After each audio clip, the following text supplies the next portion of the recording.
একটি আমল করুন, যে আমল করলে আল্লাহ তাআলা সকল সমস্যা থেকে আপনাকে সমাধান করে দিবে।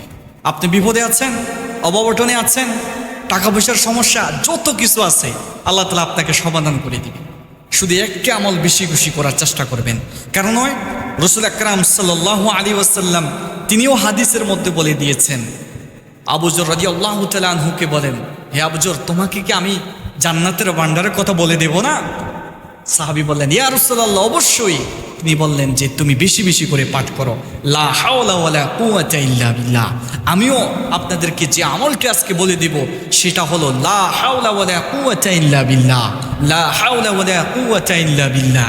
যদি এই আমলটি বেশি বেশি করে আপনি করতে পারেন, রব্বুল আলামিন আপনার অভাবটন আছে, আপনার সমস্যা আছে, যত রকমের বিপদ আছে, যত রকমের যত কিছু আছে, আপনার মেয়ের বিয়ে হচ্ছে না, ছেলের বিয়ে দিতে পারতেছেন না, পড়াশোনার সমস্যা, ভালো রেজাল্ট করতে পারতেছে না, এই আমলটা করেন ধারাবাহিকভাবে। ফজর নামাজের পরে আপনি এটা দৈনিক 100 বার পাঠ করেন। আল্লাহ রব্বুল আলামিন অবশ্যই অবশ্যই আপনাকে সকল সমস্যার সমাধান করে দিবেন। সুবহানাল্লাহ।